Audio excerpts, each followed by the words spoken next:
Hey everyone, wow, we are live here, and so I'm just doing a quick live stream for anyone that wants to chime in, ask some questions. I got a little bit of time here, so I figured I'd jump on and do a live stream Q&A. So I'm going to try to get something set up here so that you guys can sit comfortably. Howdy, Catherine D. How's it going? Bear with me here. I don't know what I'm going to set you on. I usually have a camera, or I usually have a little phone stand, but that came up missing. Ashley O'Donnell, or I could just hold you guys, I guess. Hey, awesome, iconic one, yo, whoa, so many. Hey everyone, how's it going? Tracy Webling, hello. Hi, Candace Walker. Man. FSG guy, love the show. Thank you. Justin Strapp, do you grow peppers? Oh, you bet we do. I might be able to walk over and show you. We got a bed and a half of peppers. Hello, Backyard Vegan from England. Hello, B West. Hello. So let's get into the questions. Let's get into the questions here. Maria Gordon finally made a live chat. Welcome to the live chat. Joe P. All right, let's just get off. Let's clear the air here. How is the 87-year-old tomato? All right, let's just go show you real quick. So the 87-year-old tomato is doing awesome. All right. The 87-year-old tomato is fruiting. It is doing great. It's doing wonderfully.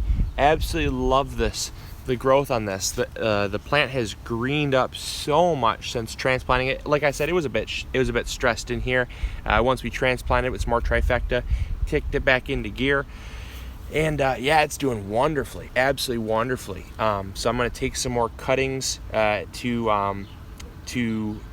keep the cloning going. I got another sucker here that's going to come off pretty soon. Another sucker here that's going to come off pretty soon.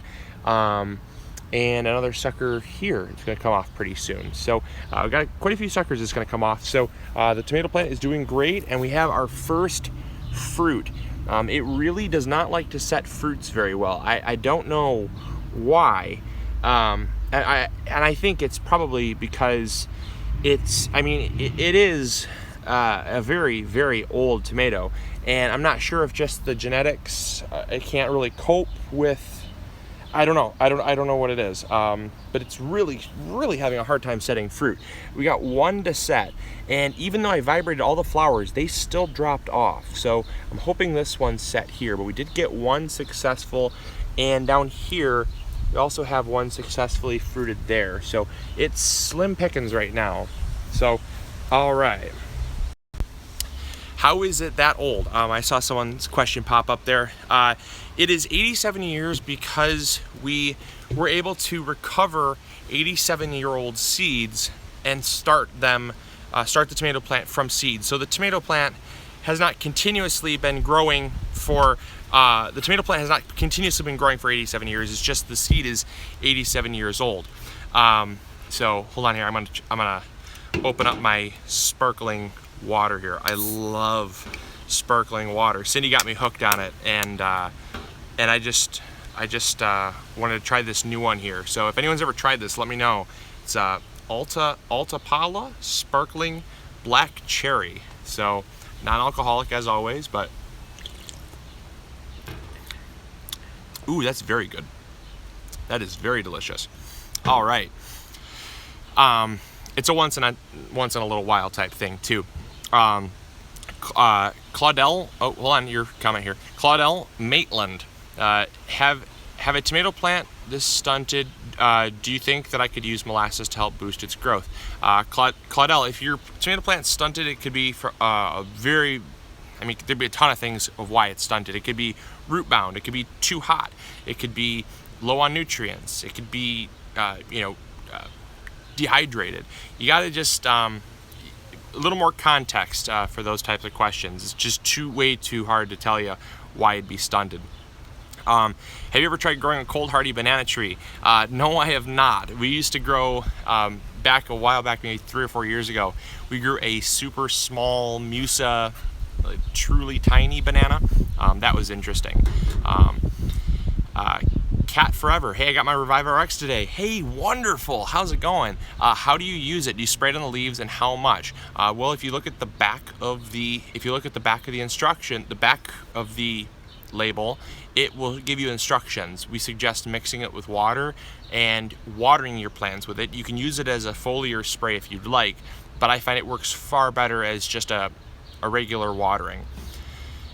Dev Mal, have you ever considered growing a stash? No, I've never considered that. Sometimes if I'm really lazy during the winter time, it looks like I'm trying to, but no. Ian Griggs, Revive RX works wonders. Thank you for the feedback. That is wonderful. Chris S, how are the 2 Pro Mix beds doing? What are the fertilizers you're using in them? So Revive RX is what we are feeding the 2 beds with, the 2 Pro Mix beds.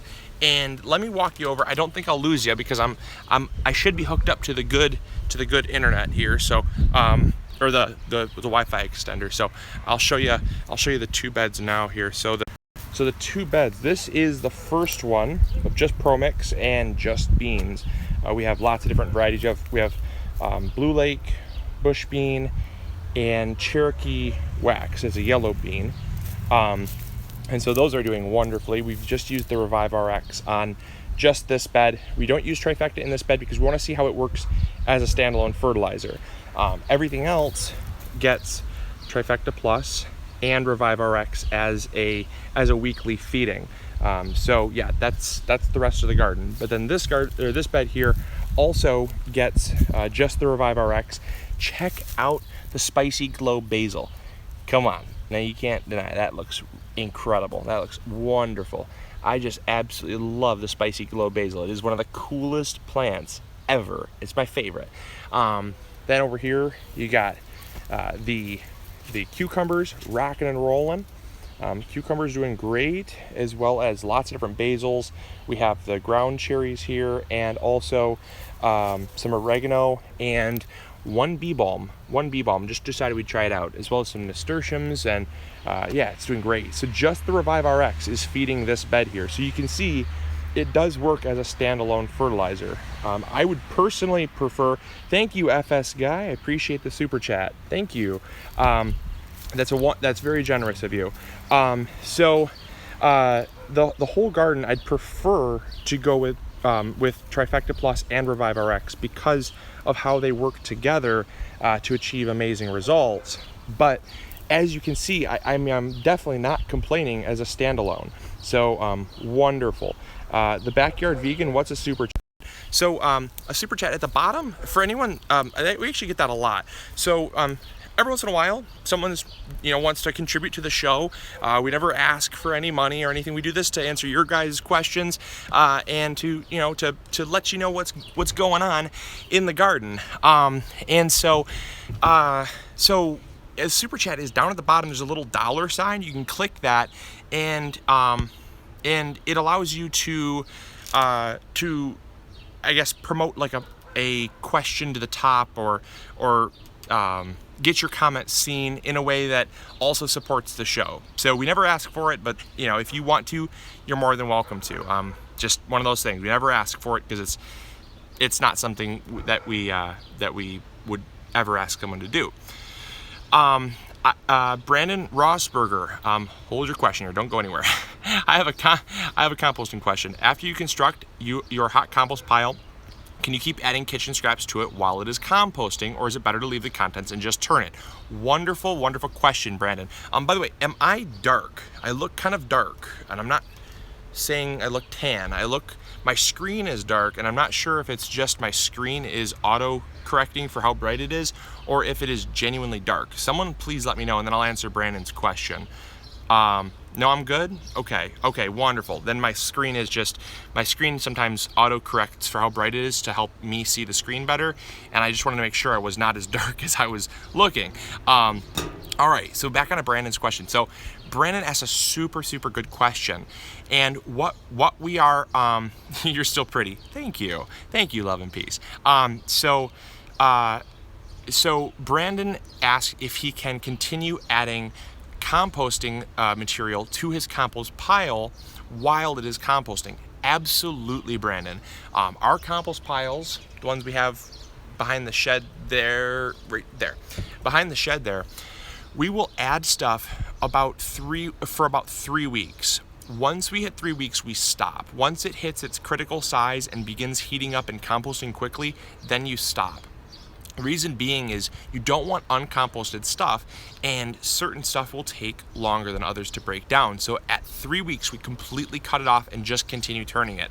But for those 3 weeks, we'll continue adding stuff, because if we just used what we had at the moment, we would continue to need a new compost pile. I mean, we generate food scraps and yard waste almost on a daily basis. That all just kind of keeps going over there, and then it kind of just and then it just gets finished after about 3 weeks. So it's a wonderful thing to do if you're looking to keep nutrients on your property in more of a closed system approach.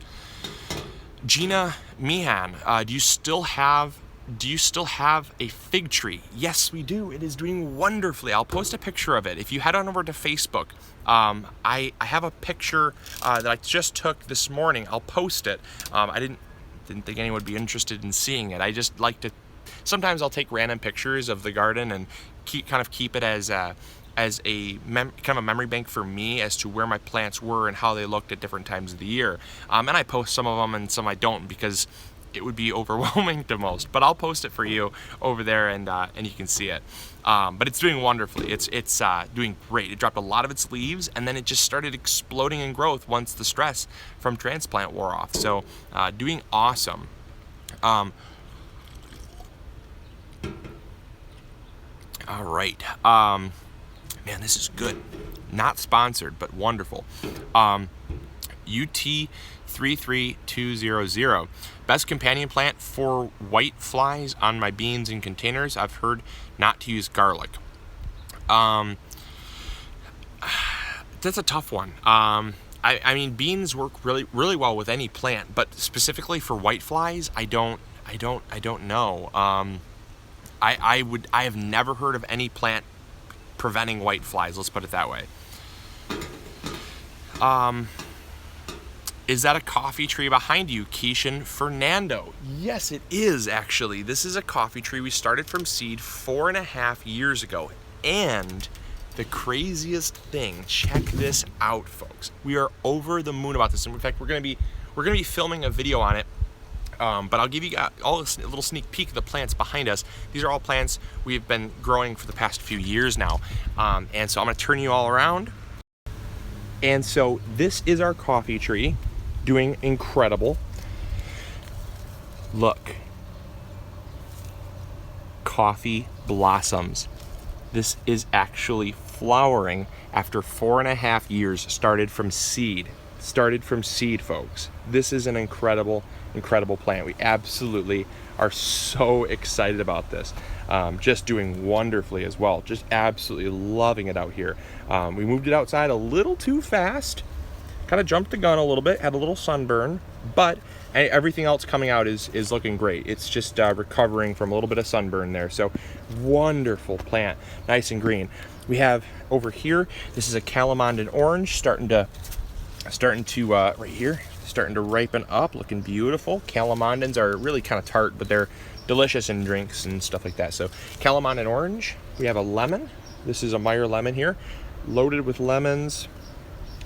Tons of lemons there, and also tons of lemons down there. So wonderful job, little lemon tree, keep growing. Then over here, this right here is a Washington navel orange, coming all the way down from here. This is all Washington navel growth. Here is our pineapple. This pineapple we started from a top from the store, and it's got actually a little bit of a pup growing off. And then here's our mango tree. We actually have a mango tree that we've been growing here for the past couple months. We're gonna be doing a mango growing guide. It's done real well. It's put out so much new growth. It's just absolutely loving it out here. So mango tree. And then, also, we have we just got this one in. This is a cranberry plant. So if you love growing cranberries, you don't need to have a bog to grow cranberries. So awesome. So there's our little tropical paradise. We'll be doing lots of videos on that in the future, but packed schedule. FSG guy, can you still eat a red jalapeno? Certainly you can. Red jalapenos are when they're ripe. We always recommend eating plants at their peak ripeness. They have the most amount of nutrients, most amount of antioxidants and things like that. Peppers are edible at any stage, but jalapenos will turn red, and very few people know that. And they'll start green, and they kind of turn like a darkish brown, and then they'll go to a nice bright red. And the nice bright red is awesome. Also, you missed a super chat. Who had a super chat? I never miss super chats. Whose super chat did I miss? Whose super chat did I miss?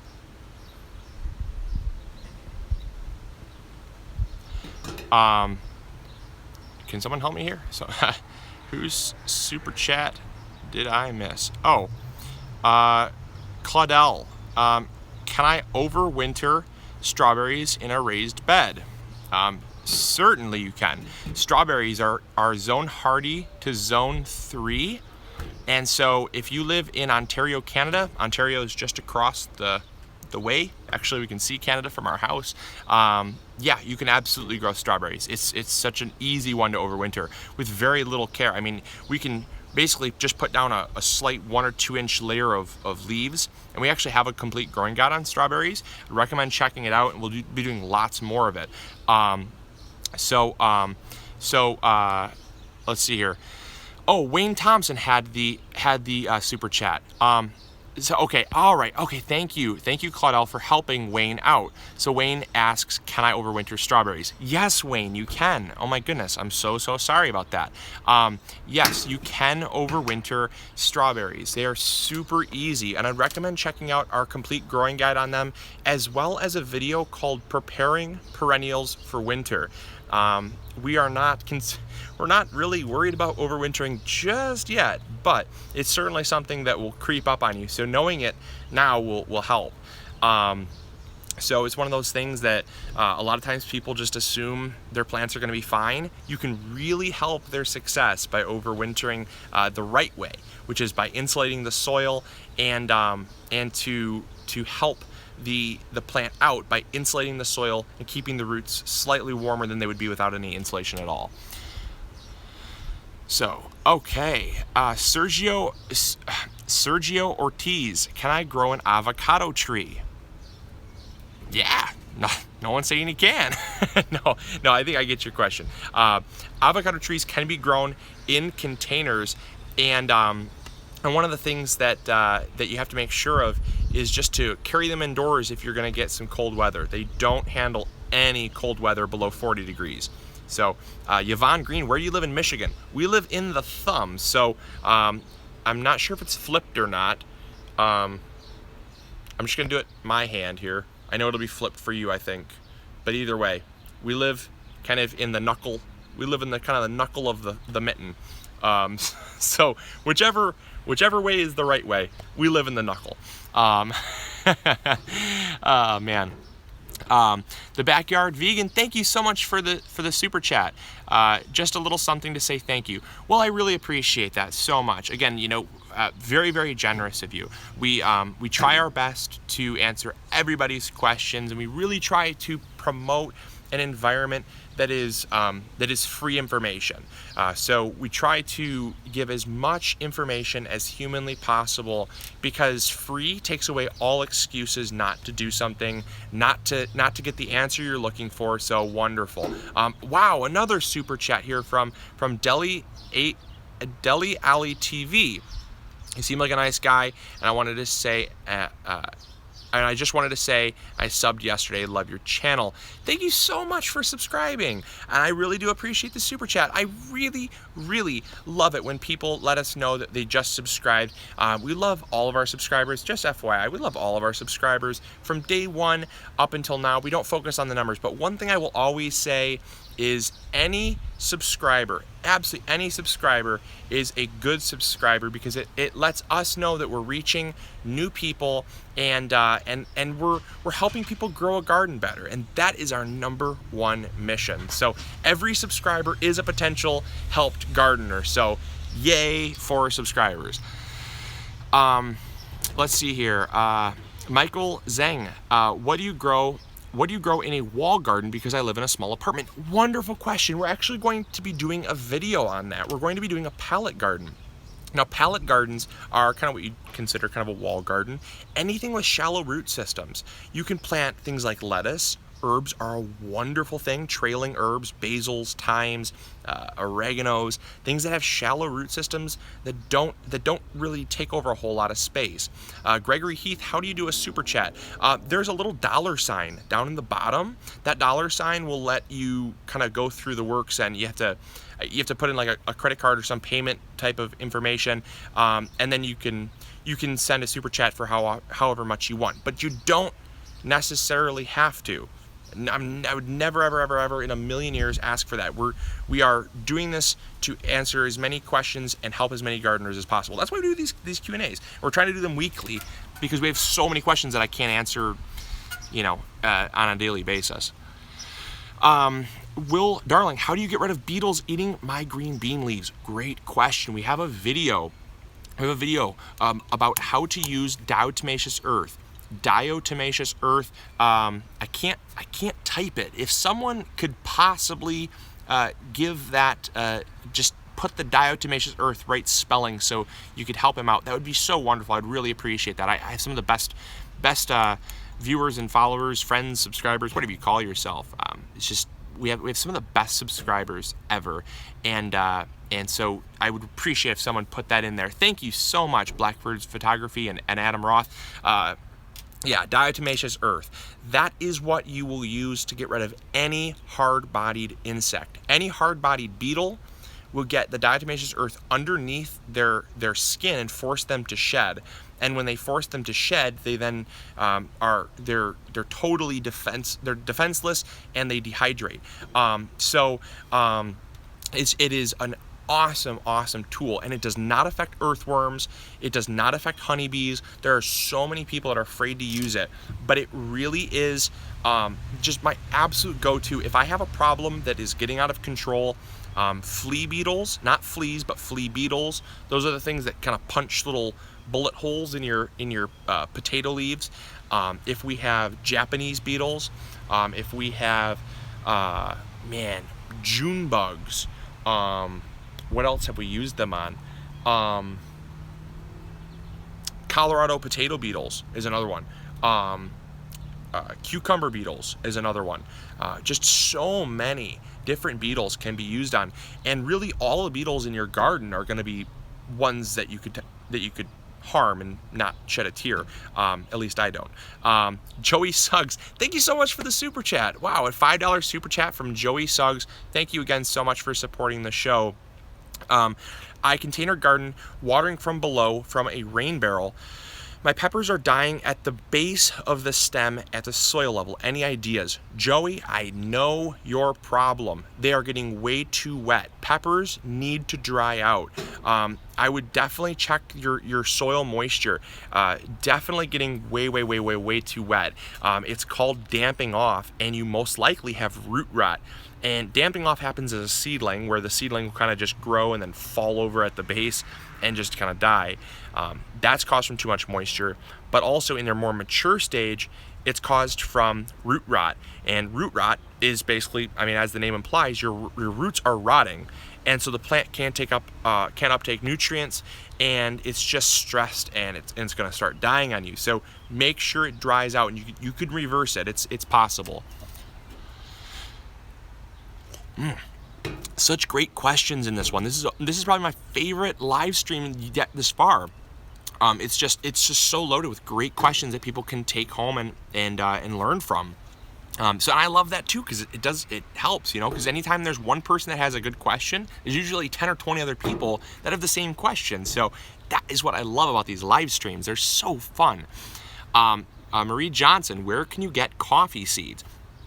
We have a complete growing guide on growing coffee. We did a complete growing guide on this, and we have a link where you can get coffee seedlings and coffee seeds from Amazon.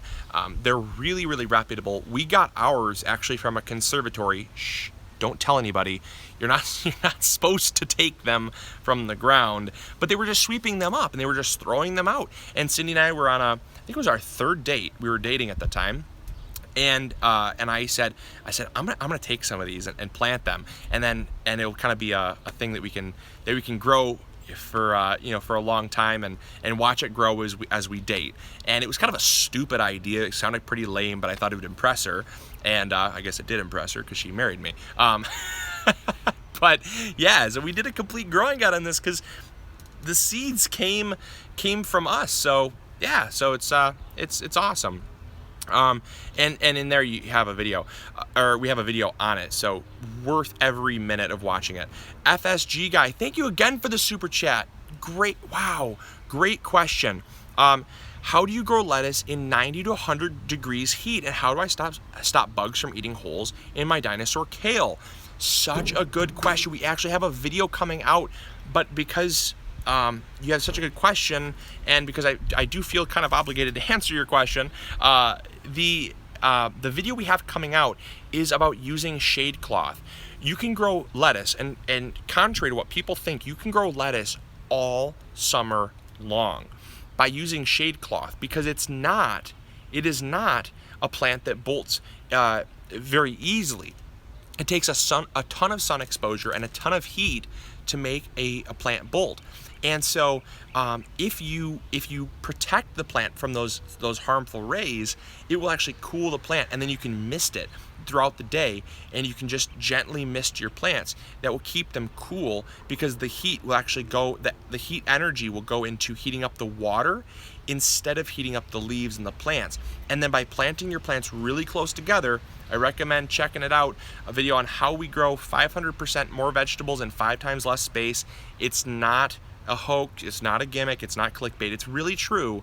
If you grow your lettuce just like that, you will have incredible success, because the plants shade the soil even more and keep the soil really cool. So there's your answer, shade cloth. So Arab H asks, oh, he's just answering a question. Gina Mihan, when is the best time to order seeds from you? The best time to order seeds from us is, for anyone that doesn't know, we have a seed store online, and it sells heirloom, organic, and non-GMO seeds for just 99 cents a pack. Little shameless plug there. And the best time to buy seeds from us is as soon as we open for the next gardening season in November, if you want to get anything you want. We still have lots of varieties available, but much of the store, about I'd say a third, maybe even a little more than a third of the store is sold out, because it's gardening season. So most people have already started their plants, and there are people interested in fall gardening. You can definitely still get a bunch of stuff that is good for fall gardening, and we have a video that I recommend we have 163 people watching, and I recommend every single one of you go check out our video on what is a fall garden, or how to plant a fall garden, and what is a good plant to plant in a fall garden, because it really breaks down a lot of common misconceptions about fall gardening that will really help to allow you a little more freedom with your fall gardens. I think oftentimes people are so constrained to growing, like, oh, I have to grow lettuce, or I have to grow broccoli. They're cold weather crops. You could grow tomatoes. Can you believe it or not? You can grow tomatoes as a fall crop. So go check it out, and I explain in that video how to do it. Well, not now. Watch the live stream and then go watch it. Take notes. All right, a super chat. Wow, $10 super chat from Gizmo Spaz. Thank you so much, sir. Or Gizmo. I'm not positive. Gotta be careful. Don't want to offend anybody here. So Gizmo Spaz. My plants were hit by a freak hailstorm in Massachusetts a couple days ago. The leaves were shredded and plants buried. Will they come? Is that? Oh, Missouri. Is it Missouri? No, it's not. Oh my gosh. No, it's definitely not Missouri. MA, I think it's Massachusetts. It's hot out, so don't ask me too many abbreviated questions here. Will they come back? Broccoli, peas, carrots, cucumbers, potatoes, tomatoes, and potatoes. So, freak hailstorm. The first thing that I hope you did was clear the base. If you cleared the base of all the hail, Massachusetts, all right. I knew it. God, I should have just gone with it. I made myself look like a Dumbo. So, those plants here. So I'm gonna get back to your question. Broccoli. Broccoli is a very cold hardy crop. It will definitely survive the hail around the base of the plant. Basil.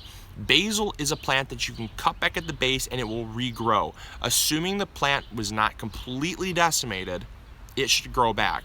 Carrots. Carrots are very cold of their crop. They should also grow back. Cucumbers. Cucumbers are a vine. They don't really regrow back very well if they get decimated. They will produce side shoots. Definitely something that you can, I always say this because we get it every year. If your plants have been decimated in some way, shape, or form, oftentimes people just kind of call it quits. Don't ever call it quits. Your plants are very, very resilient and they will bounce back. Many of them will bounce back. So keep them in the ground and it's not over. It's not over till it's over. So if there's one takeaway from this video, it's never over till it's over. Another one, tomatoes and potatoes. Tomatoes, they should grow back. Cut off any damaged leaves and stems. They'll grow back. They'll bush back just fine. And then potatoes, they should grow back. They don't grow back as well, but because you're looking for the tubers, just kind of keep the plant alive if possible and make sure to fertilize and get the plant up and growing as well as any plant. Give them a little gentle fertilizer and they should bounce back. I think you're gonna do just fine. Ellen Dominguez, do you prune eggplants? No, we don't prune our eggplants. In fact, last year we had on average about 3 pounds of eggplants per plant, which is exceptional for the little slender eggplants we were growing, and we didn't ever prune. The biggest thing is don't overthink things. You can prune plants if you want, but most of the time, if you don't prune plants, they're going to do a little bit better than if you would have pruned them, because pruning will take off foliage, which sets the plant back. And common thinking is that you'll increase fruit and flower production. That's kind of the case with tomatoes, but it's really the only exception. If you're growing your stuff indoors and you have a lot of time, yes, absolutely prune your stuff. It'll help them bush out, help them get more established, and then they should fruit more. But if you are already growing them outdoors, which you probably should be, it's just one of those things, you're gonna set your plant back way more than you'll benefit. All right, so many good questions. Whoa, so many good questions. Absolutely loving this live stream. This is great. Favorite tomato plant? Well, I mean, I kind of be biased, but my favorite tomato plant is the 87-year-old tomato. The 87-year-old tomato is probably my favorite tomato plant. But in terms of, I think your question would probably more likely be your favorite tomato plant that you can grow would have to probably be. It's a tough one. I absolutely love the pink brandywine. I think that's probably my favorite. It's the sweetest, most versatile, or, man, the tough one. Don't give me tough questions. I hate tough questions. Alpaca is a great one. Opalka. It's just a phenomenal, oh my goodness, if you're looking for a sweet paste tomato, super great. Oh, that is a wonderful one. And, man, I can't give you my top one is just, I can't give you my top one is just impossible. But pink brandywine, Opalka, and probably yellow pear. Man, there's something about, see, now there's no hard questions from now on. Chocolate cherry. There's my top 4, okay? Chocolate cherry, yellow pear, Opalka, and pink brandywine. Leave it at that. Orange Russolini. Orange Rossellini is in my top, but the reason it's not in my top 4 is because I don't really eat it for fresh eating. It's more of a drying tomato. The more research we did about it, we actually found out it was a drying tomato, and a lot of people were really upset because I said it was the best tomato I'd ever eaten. It was the best tomato I'd ever eaten. The problem was the skin was really, really tough, which made it not that great for fresh eating. But you throw that sucker in the oven at low, like a warm setting for 8 or 9 hours, dehydrate it out into sun-dried tomatoes. Holy smokes. It is the sweetest, the flavor is just outrageously delicious. And so yes, for drying and sun drying, it's my favorite tomato. Gizmo Spaz with another $5 super chat. Thank you again so much for supporting the show. I'm female. Again, I apologize. I just kind of, I don't know. I say yeah. Either way, it's a common mistake.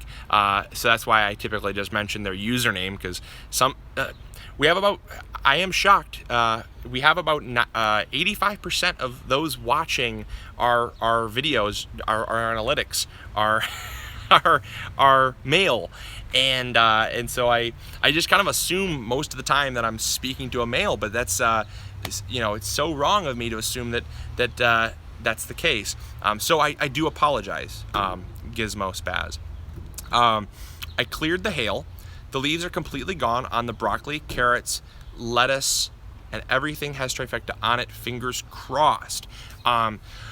Okay, so definitely a good step. Defoliating is a very good step because it reduces plant stress. Oftentimes people assume that plant stress, your plants are going to be stressed, but by taking off the foliage, it's going to reduce the stress, allowing them to focus more energy on the roots, and then the roots will resend energy back up to regenerate new growth. Again, I always say this, it is not over until it's over. Leave your plants in and you'll be surprised what bounces back.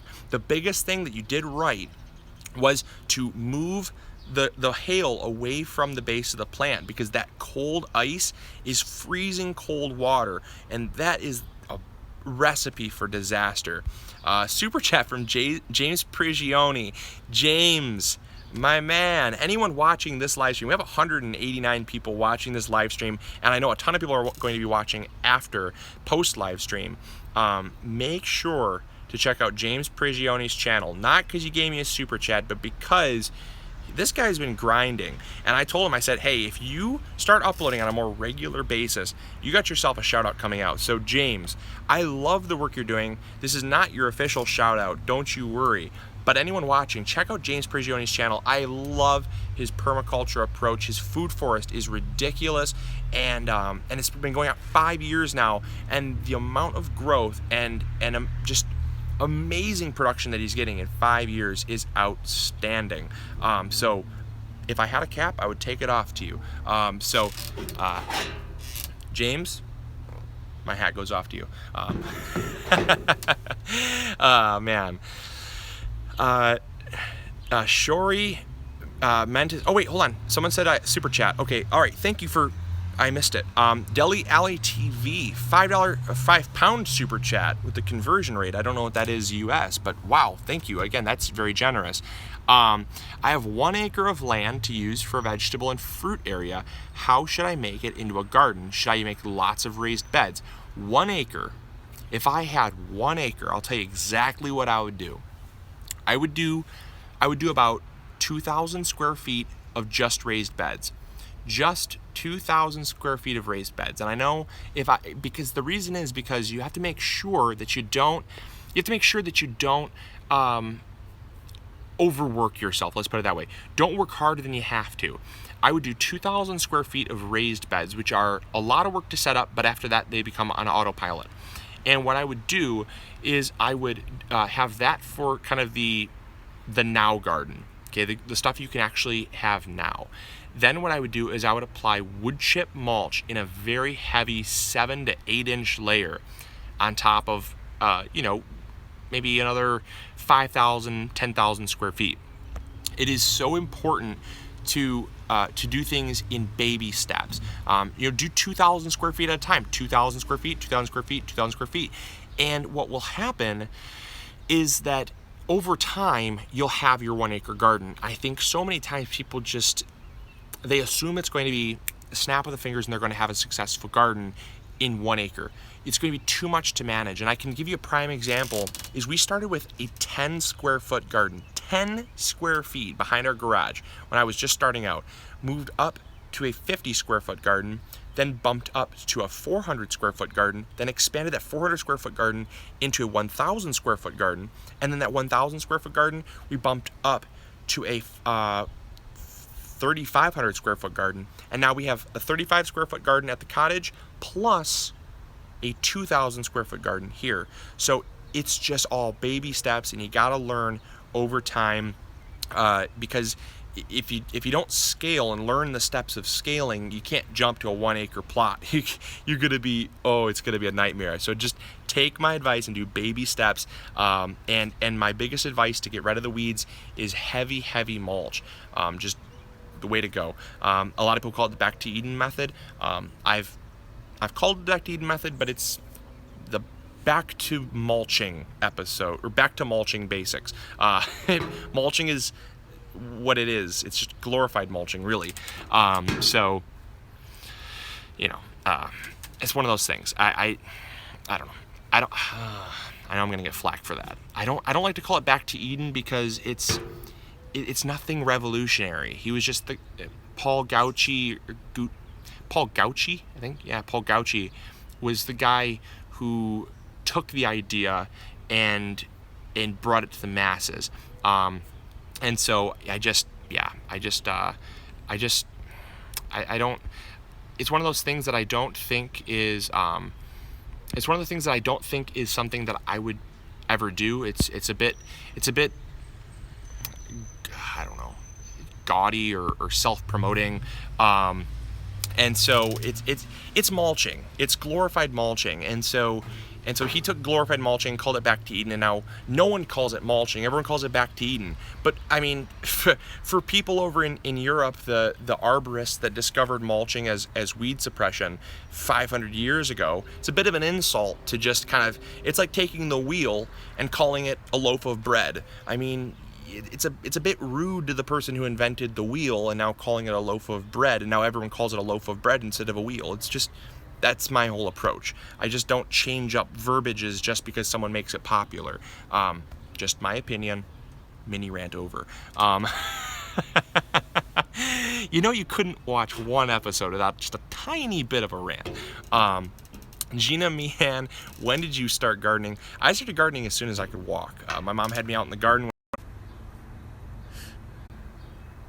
Sorry about that. Had a call. My phone rang, and it was my dad. So I'll have to call him back later. Dad, if you're watching, I'm live streaming, buddy. No, he's probably asking if he can help for setting up the birthday party. We got a big birthday in the house. So, anyways, Geneva's turning 1. Well, she already turned 1, but she's got her birthday party coming up. So, all right. Okay. Gizmos. Holy smokes! Comments flooding in. Okay. A lot of upset people about the. Yeah. Okay. I know. I flustered some feathers with the whole wheel versus loaf of bread thing. It's okay. People will get offended, and that's fine. We'll all survive. Gizmos Spaz with another super chat. Holy smokes, you are outdoing yourself here. Now this one is just thanking you for being fantastic. I've been gardening for years, but it's my first year in elevated beds in Massachusetts, so thank you. Well, thank you for watching. Thank you for being an active follower and subscriber, and thank you so much for supporting the show. None of this would be possible if it was not for the people that support the show. Even those that watch the videos, if you watch a video and you give a thumbs up, that is supporting the show. So even, I know people come from different areas of financial freedom. If you just have, if you're going to the internet, if you're going to the library to use the internet on a once a week basis, and you watch our video and give it a thumbs up, that's okay. That is supporting the show because it spreads the videos around to those who could use the information. So thank you from the bottom of my heart. Sarah Lahuda. Sarah, last name Lahuda, I believe is how you pronounce that. How do you clone peppers? Well, the biggest thing is you have to take a cutting from a side branch. You'll take a cutting about 2 or 3 inches long, make sure it has 2 sets of adult leaves, and then what you want to do is you want to shave off the little bit of skin. Just take like a butter knife, okay? You just want to rough that skin around. Don't cut it, don't chop it deep.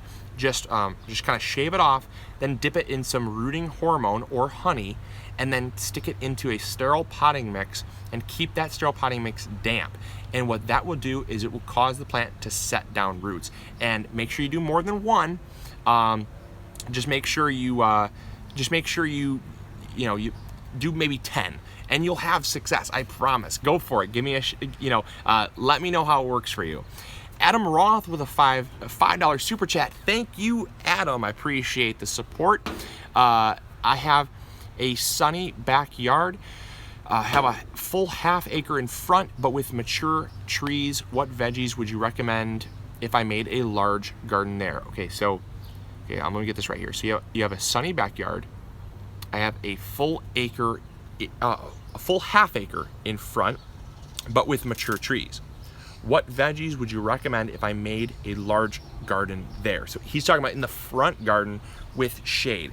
I have a video that I did called 5 or 6 plants, 5 shade-loving plants everyone should be growing.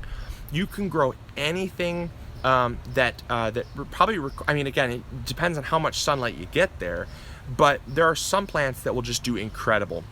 The first one is Claytonia. We are growing Claytonia. It is a spectacular plant to grow in the shade.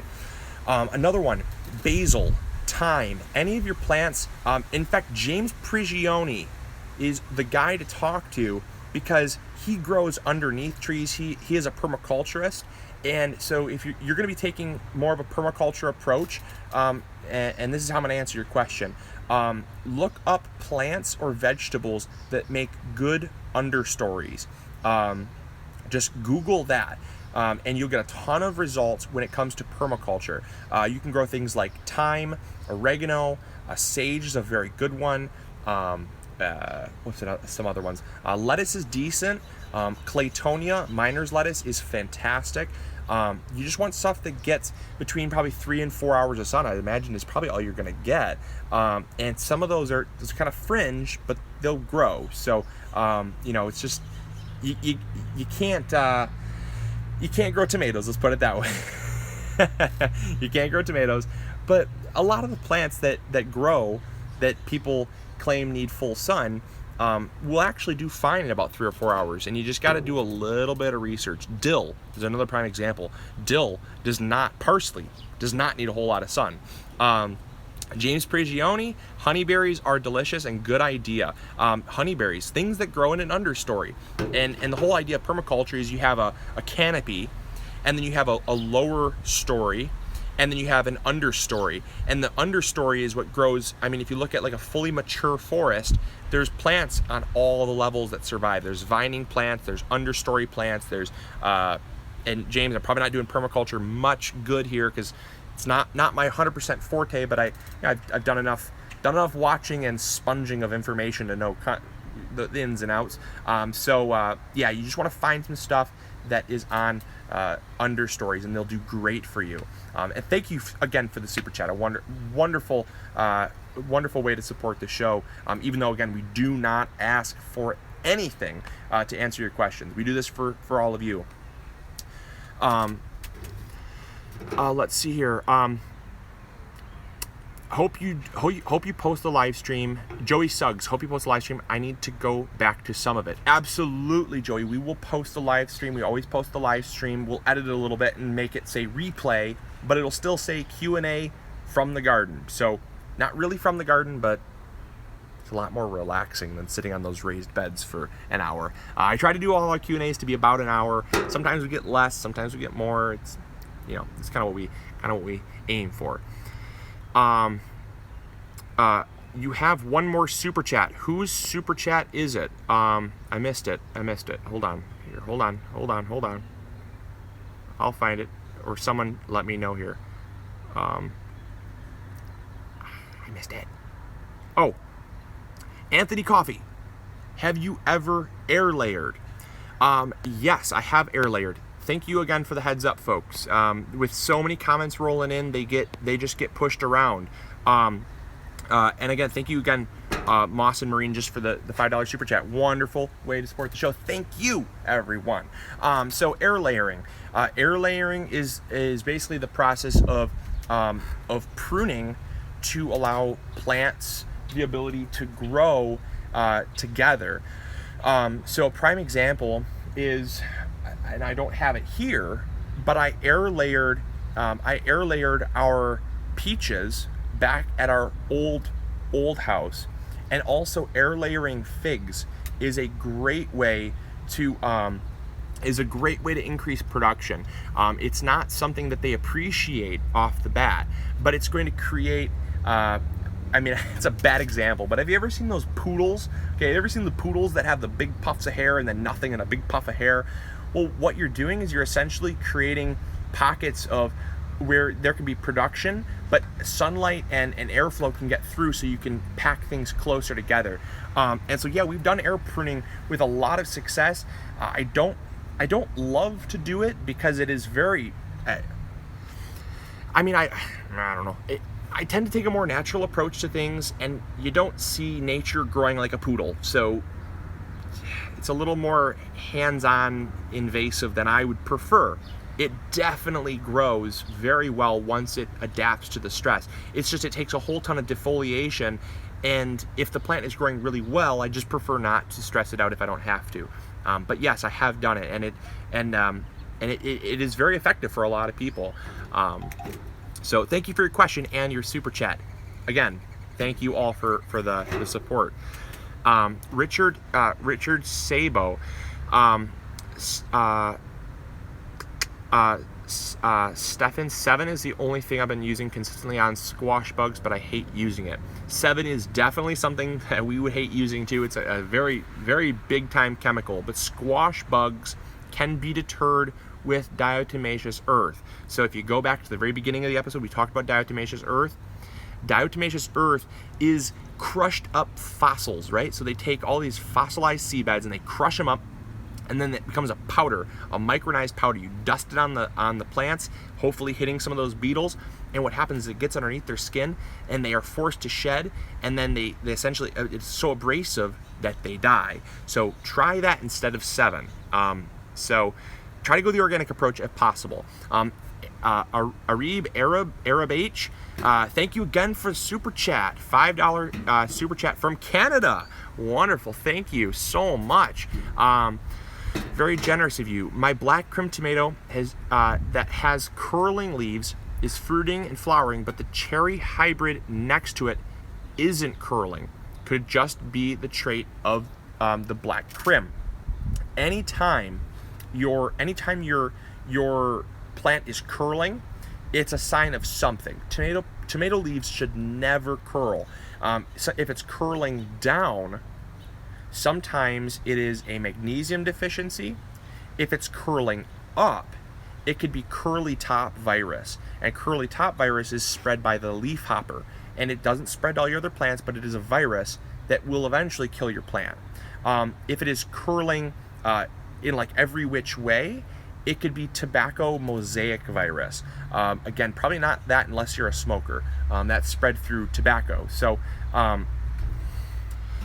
it's hard to say, but I can tell you, depending on which way it's curling, it's going to be a little bit more indicative of what might be going wrong. But definitely, and also, I want to state, it could just be wind damage. Oftentimes, if the plant is curling downwards very temporarily, it could be after a strong storm or a strong wind. It will outgrow that. It'll put out all new growth, and you could be totally fine. In a lot of cases, if the plant is stressed or has a virus, it won't be flowering. So the key is that it is flowering, which tells me it could possibly just be wind damage. So again, thank you for your support and thank you for the question. It is a wonderful question that adds to the wealth of information on this live stream. Anyone that has asked a question so far, thank you for the wonderful questions that have helped add to the wealth of information of this live stream. So we're running out of time here, but I'm going to answer 3 more questions. 3 more is all we have time for, and then well, next week will be another live stream. Or hopefully, I do plan on it.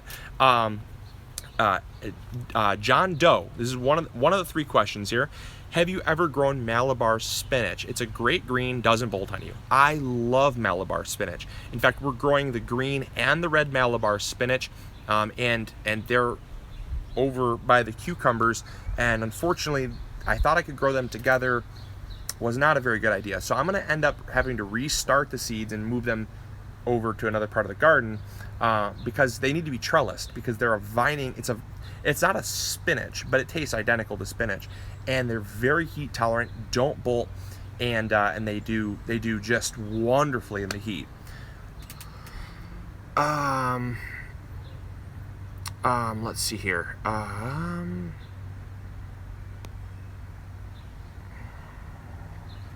Okay, question number 2 of 3. Mosin Marine. Just got my Revive RX in today. Thank you for supporting the show through shopping online. That really is awesome, and I do appreciate it. Is it okay to use with my berries, and how often should I use it on my blueberries, raspberries, strawberries, and mulberries?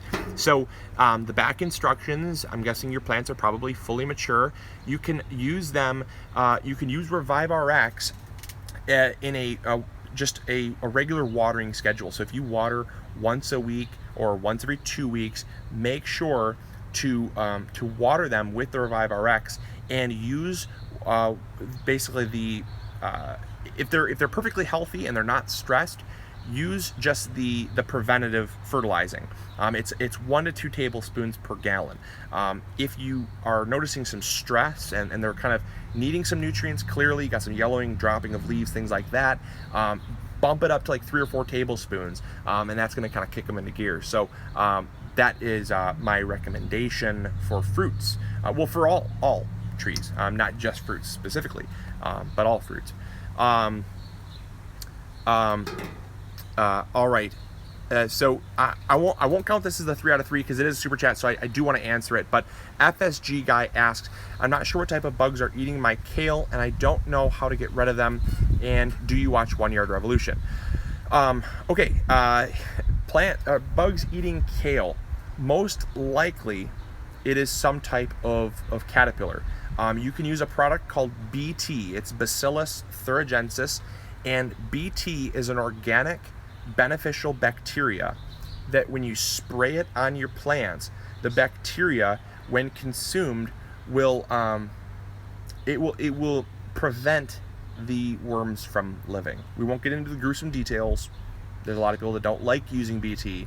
It is organic, it is very effective, and it does not harm earthworms. It only harms chewing caterpillars. So we have a video called How to Prevent Chewing Caterpillars in the Garden. How to prevent chewing caterpillars in the garden. I recommend watching that video. It will help you for sure, because really the only thing that eats it, unless it's slugs might be the other thing. Slugs do love kale, but I would try BT.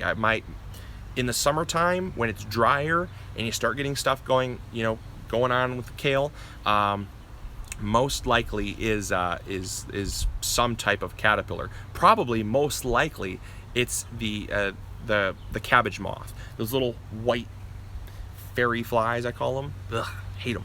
In fact, there aren't any right now in the garden, but they're around. Watching them. I got my BT on the ready. No, they're around, trust me. So yeah, I don't see any right now though, but all right, one more question. And again, a shameless plug to Alta Pala, not a sponsor, but wow, really good drink. Might be my someone said that I should have every live stream I have a drink on hand. because talking for an hour kind of stinks. So everyone said that I should introduce a new unique brand of soda or sparkling beverage, like a new beverage brand every single live stream. I might do that. It's just kind of fun. I don't know. Let me know what you think, if that'd be kind of fun or not. It's a good one though. Very good. All right, let's get to these questions here. Delia LETV, if you ever come to England, come to my farm and check out my 3,000 fruit trees. Whoa, 3,000, that's incredible. Wonderful job, man. That is outstanding. 3,000, that is incredible. And if we ever do come to England, I'll let you know. Let's see here. This one doesn't really count as a question because it's a quick one. Can I, Johnny2419 asks, can I air layer figs anytime? Yeah, absolutely. I prefer to do it before the heat of summer because, again, it's very, very stressful to air prune. Very stressful. I prefer early spring when growth is just coming out, and then just right after the growth occurs, then I'll air prune and select that. Because once they get into the hot summer, I guess that kind of defeats my answer. Don't do it anytime, just when it's not stressful for the plant. There's your answer. All right, last question here. Okay. Okay, last question. El Dante Dragonsbane asks, hey mate, what is your stance on using straw bales for a garden bed? He's referring to straw bale gardening. I don't hate it. Let's put it that way. I do not hate it, but I think the work that is involved is way greater than the rewards you get.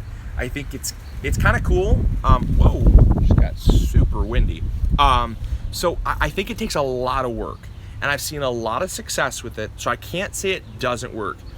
In my personal opinion, I would try to shy away from it. Reason being is the high carbon content in straw bales leads to carbon sequestration. You're gonna have a lot of nitrogen deficiencies because the breakdown process of the straw bales steals and robs nitrogen from your plants. It's reason number one why people don't have success. Number two is straw is very porous. It's also very absorbent. So if you're in a place that gets rain very frequently, you're gonna have root rot. If you're in a place that does not get rain very frequently, you're gonna have drought problems and water deficiencies, and your plants are gonna be hating your guts.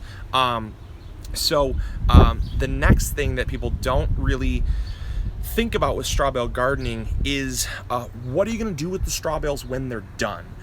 Straw is very, very weed seedy, and unless you're going to do core gardening like we did at the cottage, extremely good method by the way, love it, and would recommend it for anyone. But unless you're gonna bury it underneath about 7 to 8 inches of soil to get rid of, kind of suppress and smother out those weed seeds, people don't often consider where they're gonna put the straw bales when they're done, and those straw bales have a ton of weed seeds in them. And if you're just gonna spread them out in the garden or compost them, those weed seeds will come back to haunt your bottom butt behind. Don't put them in the garden without properly planning for a weed infestation. The reason, because it happened to us 2 years in a row. We thought, oh, this will be a fun little gimmick. Let's try straw bale gardening. Big mistake. Biggest mistake we made. We were battling so many grass weeds for the next year and years after that we pretty much just said, okay, this is a loss. Let's just mulch it under like 8 inches of wood chip mulch, and we'll turn it into a asparagus bed, which we ended up doing. So you gotta have a real hands-on approach, and you gotta have a plan for what you're gonna do with it. You gotta know what you're doing and how to condition the bales first. With all that being said, it can be successful, and I've seen success. Me personally, I just tend to take more of a hands-off approach to gardening, where I can sit here and do this, have a lemonade. In fact, that brings me to my final point, is that if you're not someone that's there often to maintain it, it's not your gardening method. I prefer to sit back with a lemonade, or sparkling juice, or raw juice, whatever I'm drinking at the time, and I tend to like to look at my garden. Some people tend to work in their garden, they tend to stress over their garden, they tend to slave over their garden. And I get the question, Luke, I don't feel like you're showing all of what you do in the garden. I feel like you're building a facade for how great your garden actually is. And I'm sitting here saying, okay, if you doubt me that much, come bring your drink of choice. We'll sit back, kick our feet up. You can spend a week at my house and watch how often I actually work in the garden. Because I think really oftentimes people they think I'm lying because I'm from a position of influencing people, and it's a lot easier to say that I don't do any work than it is to say that I work in it daily. But I don't have a reason to lie to you. I genuinely do not at all work in the garden. Once it's established, I grow in such a high intensity approach that the weeds are smothered, the soil is insulated, the water from the rain keeps the ground moist throughout waterings. I grow in pure compost, so the plants can thrive and outgrow the weeds. And I literally just sit here, smile, harvest when I need to, and I just watch my plants grow. It really is just a hands-off approach to gardening. So honestly, I don't do a whole lot of maintenance. The only type of maintenance that I would do in the garden is like pruning up the tomato plants. So it's one of those things that my methods of gardening are not very difficult if you implement them with strict enforcement. If you deviate from what I show, there will be problems. But if you implement exactly how I show it and exactly how I do it in our videos, people oftentimes say, Luke, I thought you were lying until I tried it myself. Turns out you're not lying, and I'm sorry for not trying it sooner. And we get that message so frequently because it's the truth. It's the truth. I mean, we want people to have a successful garden. That's why we do what we do. And we want people to see how easy gardening can be, because one of the biggest turnoffs from a garden is, oh, I'm going to be out in the garden all day in the sweaty heat, and my body's going to be sunburnt because I'm bent over weeding. I'm going to be sore. I'm going to have to water all the time. It's going to be super expensive. And we're just sitting here going, really now? Doesn't look too hard and it's not too expensive. Cheers, though. So it's not that we're trying to brag. We really want to help everyone. And so, it's just, you just gotta implement. Just gotta implement, and awesome. So anyways, well, I appreciate everyone for tuning into this live stream. Thank you all for those that supported and asked questions. I do hope that this was a wealth of information. I hope that this was fun for everyone, and we're going to be doing a ton more of them, especially with the fact that the growing season is underway, so I have a lot more free time now. Not working out in the garden as much. I'm doing a lot more watching it grow, which is what I'm doing today. And so I was sitting out here watching it grow, and I just figured, you know what? I think it's time for a live stream. So we're going to do one next week if possible.